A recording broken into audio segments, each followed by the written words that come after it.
Good morning, everyone. It's a delight to be here. I'd like to acknowledge the traditional custodians of the land on which we're gathered and pay my respects to elders past and present and those who are here with us today. And I would like to talk a little bit about this guy, because he really doesn't get enough airtime. No one ever mentions him. And I feel really bad about that. So I thought today, because not enough is said about Donald J. Trump, that we would talk a little bit about him, because really it's sort of surprising, right? I mean, well, maybe it wasn't. Maybe we all knew that this was going to happen. Do you remember that? Can you believe that 2 years ago we had this rock solid certainty that this was the way the world was going to go? We were going to have another President Clinton. So there is something important that I need to say as I begin. I'm telling you the best that I know, but I speak with complete humility because I'm a journalist and we got it wrong. Who knew? Who'd have thunk it? It's really interesting to be with you here today to talk about elections. The one that happened in 2016, the midterm, everything that's happening in the United States, and of course the one we're gearing up for in 2020. And I'm here with you very recently. If I seem a little jet lagged, I came in on the long haul from Los Angeles and I arrived this morning. And one of the things that's great about that is it's kind of that direct from the US. I have that kind of fresh injection of what it's like to be in La La Land. So it was fantastic. Just, I'm having my coffee here and I'm thinking about my coffee yesterday when the people I was talking to said they're still mad about this because they really believe that Putin had something to do with the election. And of course, there are other people who think that too. Do you remember seeing this jaw-dropping article in the New York Times? I mean, just let me just read this headline, ladies and gentlemen. FBI opened inquiry into whether Trump was secretly working on behalf of Russia. This is from January of this year, and this headline concerns the President of the United States. 2 days later, the Washington Post. Trump has concealed details of his face-to-face encounters with Putin from senior officials in the administration. There is no other way to say this. This remains incredibly curious. Not only curious, the subject of an investigation that continues to bring charges, arrests, indictments, and questions, even as other major news continues to happen, like a government shutdown that finally is over. From the beginning, this president has conducted matters differently. I remember where I was in January as he started his administration and my phone rang from NBC. What up with that phone call to your prime minister there in Australia? So that was the beginning. And the whole time we've seen both in the international and the domestic arena, politics unusual. This is a president who has had a lot to say about how we in the media cover him and cover news. I hate to say it, I don't know if this is true in your house, but in my house, sometimes my older daughter will say, "Mom, that's just fake news," if she doesn't like something that I've said. So fake news has become part of the parlance, and on the one hand, that's kind of amusing, and on the other hand, it's not amusing at all.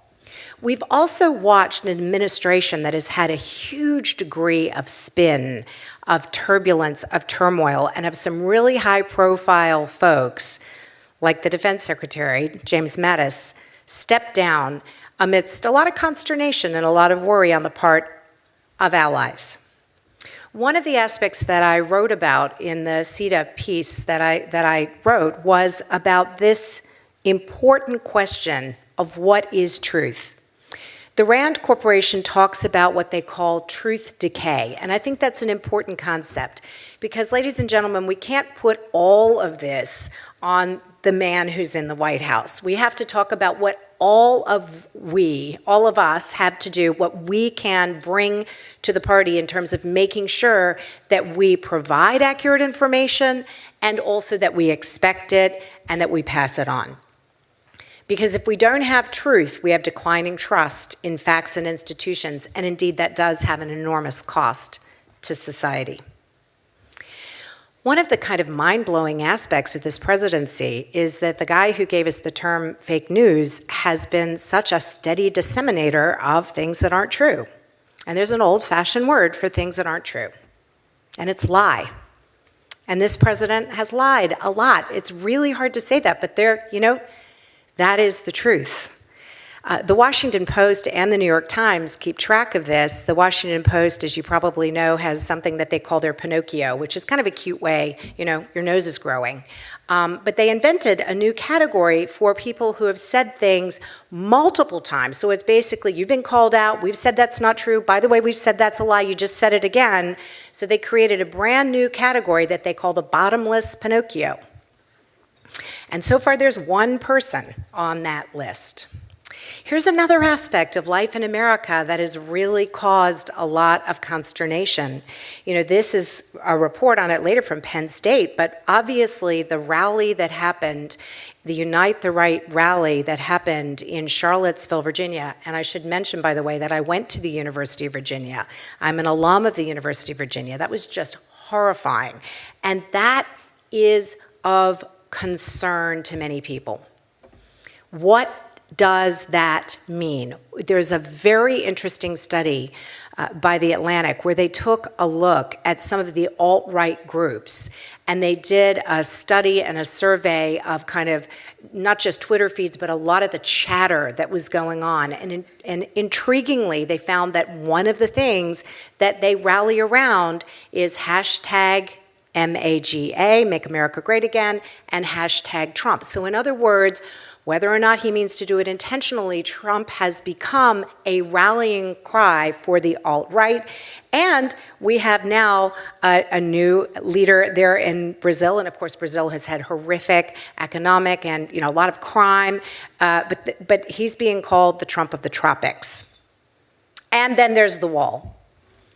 The wall has been something that has really divided America. And it is interesting to me, we were talking about it at our table before, but I find that in the United States, people don't want to talk about politics very much, except with their own side. It's as if there's teams, and you're on the red team or you're on the blue team. And I talked to so many people in the US who said, this is a no-go zone. It's as if there's a DMZ, and they don't want to talk to members of their own family about these political issues. I got very interested in this, and I decided that I needed to go over in November and have a look at what was happening with the midterm elections. And one reason I included so many slides in my presentation is I wanted to give a sense of the pace of this. I do not remember a president in my lifetime where the headlines spun so quickly. There was one thing after another after another. So I went to Texas, and I went there advisedly. I wanted to see what was happening in this big race between Ted Cruz, who you see there, this is at the Creekwood Grill in Cypress, Texas, where you can get fried pickles. And I encourage you to do so, just for the novelty factor. And there was a very vibrant, excited crowd on hand there to hear Ted Cruz, the senator. And this was one of the women that I interviewed there, and she made no bones about it. She said that for her, Trump, it's not just a vote for Senator Cruz, she's voting for Trump. Her vote for Cruz is a vote for Trump. And that's what I see again and again in the United States. It's as if Trump is a secular alpha and omega. And the individual candidates and the individual states and races across the country are like they're like, B, C, D, E, F, G, all the way through the alphabet, but he's the big guy. And really those state and local races are about, are you for him or are you against him? He's the litmus test. On the other side, and only about 5 minutes away from the Creekwood Grill was this woman who I interviewed who is on completely the opposite side. For her, it's about the dreamers. It's about deferred action childhood arrival, the children of people who came to the United States illegally, but their children have grown up in the United States, and do they have the right to stay? She's against the wall. So there's this divide. So there's a wall being talked about, and of course a new deal, smaller money, but a deal on it. But there's also as if there's a wall in the United States. Now, I want you to pay attention to this guy. There's another reason that I went to the United States to watch the midterm and pay attention in particular in Texas. Watch this space. This is Beto O'Rourke. Robert Francis Beto O'Rourke. As we head into 2020, when I was talking to the folks in Los Angeles yesterday, one of the things that I did was I met with some activists. And it was fascinating because I talked to a woman who was a former pharmaceutical marketing representative who was discussing with me the many times she's been arrested recently and how she feels about plastic handcuffs. So basically, she is now turning her smarts and her power and potency into civil disobedience, something she never anticipated before. And I said, why are you doing this? And she said, it's activist therapy. So that's the new thing in LA, is activist therapy. I also saw, and I didn't have a slide of it here, but I saw a fantastic T-shirt at the Cruz rally where somebody, she showed me her T-shirt and it said, "Don't California my Texas." Like, they know that California is sending in money. As I said, it's all about Trump. Are you for him or against him? So who's this? Beto O'Rourke. Well, you've probably seen the news, and you know that there just was a kind of a dueling rally. There's dueling banjos. There was dueling rallies held in El Paso. You had the president in one, and you had Beto O'Rourke in another. This is one of the people that the Democrats are looking at as potentially somebody who's going to run. And when I spoke to one of these activists, she said, if he's in, that's it. I'm signed, sealed, and delivered. I'm going to let the rest of them eat their young. I'm for Beto. So there you go. There's another fascinating factor that's happening. There has been with the kind of changes and the drama that there's been with this administration, with the Mueller investigation, with the talk of the wall, with the restrictions on immigration and all of that, with the Supreme Court, there's also been this activism. And it started, we saw it in the very first days with the March on Washington. And we saw it again in the midterm. Now, I want to show you two pictures. Simon gets it. All right, so this is the Republicans, right? So pay attention. These are the new Republican members of Congress. See, ladies and gentlemen, if you notice any difference between the Republicans and the Democrats. Anything? All right, let's go back. Republicans, Democrats. You don't need to say it, you see it. And that started with the Women's March, and you saw, so the woman who was telling me about her activism therapy, that is not some random situation where somebody's just, that it is translating into candidates who never thought that they could run, deciding to run, running, and because there was a critical mass and there were enough of them, many of them winning. There is still an issue in the United States, ladies and gentlemen, with gerrymandering. It's playing out in a lot of the states, and you heard a great deal of conversation about it, particularly in Georgia with Stacey Abrams, who was very critical about what happened in that race, but nevertheless, that's something that happened. Now, let's talk a little tiny bit quickly about this new crop of lawmakers. And here's one. So we have Trump. I told you about Beto. I think it's all nickname time, by the way. And they're not actually waiting for Trump to nickname them. They're giving themselves nicknames. So this is AOC.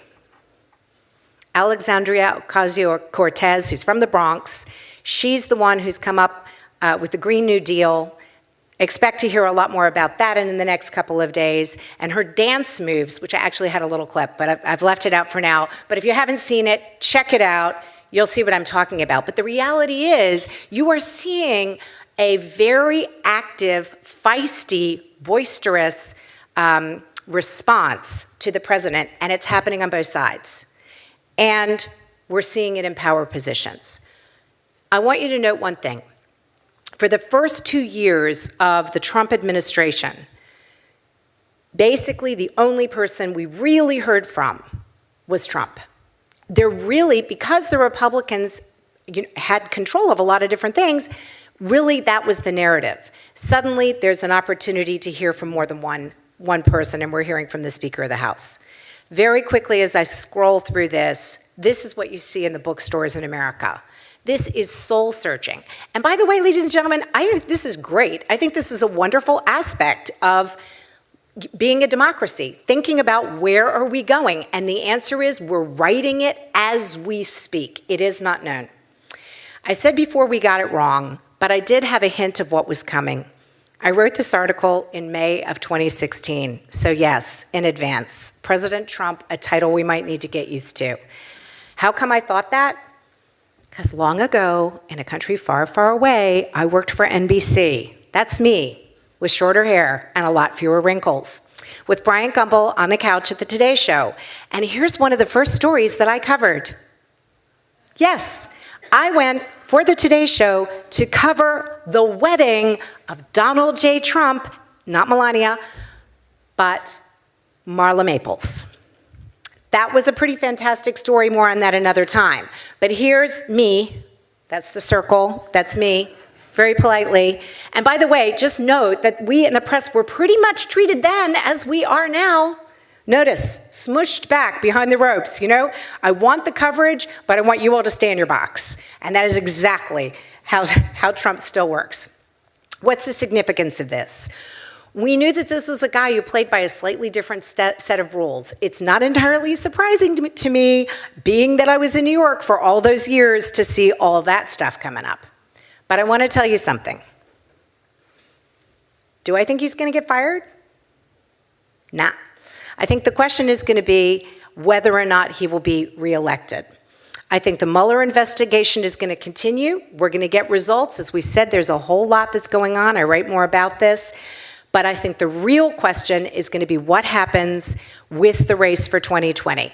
And I actually think that is going to be a very exciting humdinger of a race. And I do not think it's done and dusted on either side. I think you're going to see there is so much, there's a kind of a solid, rusted on, rock solid Trump support. It's not going anywhere. But every Democrat I spoke to, and I spoke to Democrats and Republicans, said, we actually do not care who wins, we'll vote for them. We'll see if that's true. And that, ladies and gentlemen, is a little bit of what you can look forward to in the coming year. Thanks.